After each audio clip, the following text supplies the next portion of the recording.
Thanks for tuning in to episode 4 of the Worship Guitar tutorial. Today is going to be all about technique and musicality in your playing. There are a lot of ways that you can make your guitar sound more vocal and really come alive. This can be through vibrato, bends, hammer-ons, pull-offs, slides, and so many things that can really just add to your musicality. The first technique that I want to look at is vibrato.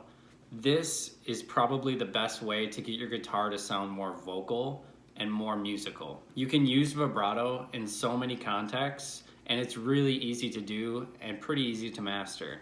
Here's a great example of a lead line with and without vibrato.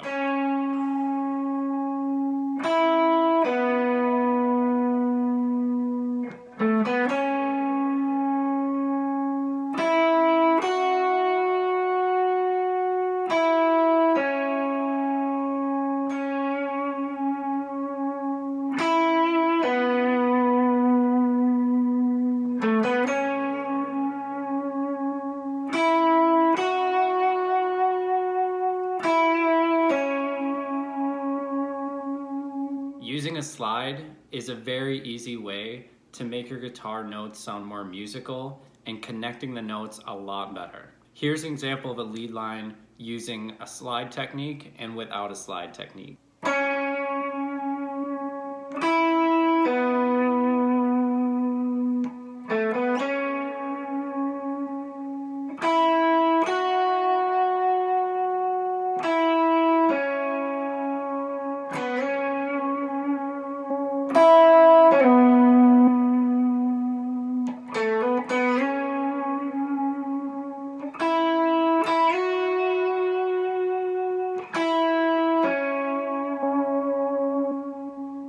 Next up is hammer-ons and pull-offs.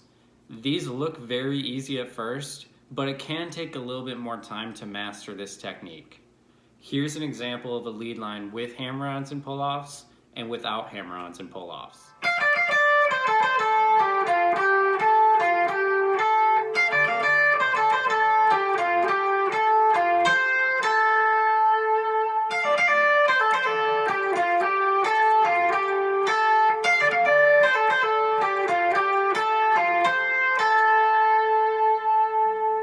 A great technique for pulling off is to slightly bend the string before you pull off to the note below it. This adds a lot more tone, clarity, and resonance. Another great technique that isn't very often utilized in worship music is bending the string. This can sound really good and create a very musical feel to your playing. However, it has to be done really well to sound good. Otherwise, it can sound actually pretty bad. Here's an example of bending string in a worship setting.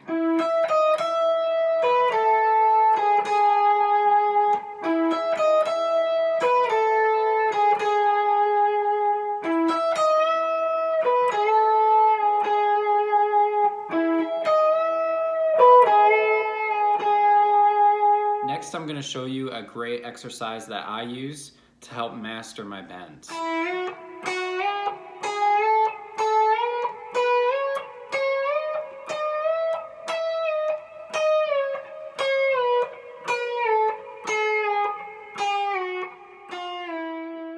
Now we're going to switch over to a little bit more right hand technique. The first technique I want to look at is alternate picking. This can be a pretty tough technique to master, but once you add it into your scales and build it in over time, it can really add a lot to your playing. It'll make you not only play more connected, it'll make you play faster as well. Here's an example of alternate picking in a song.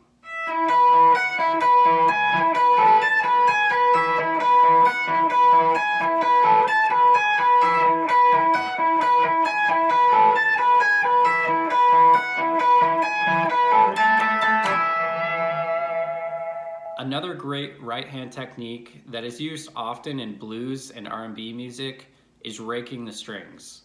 This is just simply hitting all the strings with your right hand, but only playing a few. You can mute the rest of the strings with your left hand and with your right hand.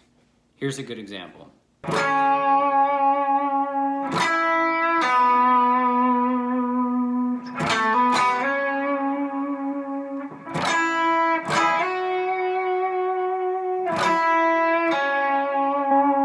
So as you can see, I am muting all the other strings except for the one I'm playing with my left hand. So I'm playing the G string on the 6th fret. I'm muting all the other strings with my surrounding fingers. So I'm muting the high strings with this pointer finger, and I'm not pressing down all the way, I'm just setting the finger on top of it. And then for the low strings, I'm setting this middle finger on top of it as well. Sometimes I'll play my scales, raking the strings, but only hitting an individual note in the scale.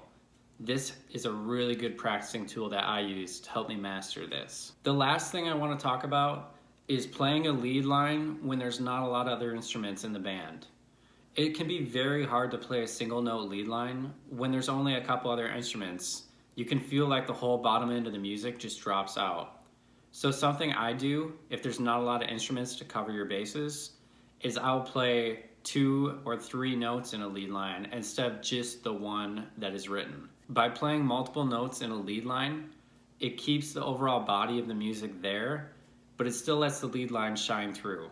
Here's a great example of using a lead line with multiple notes and just the individual lead line. And you can tell that adding just one extra note really creates a lot fuller sound.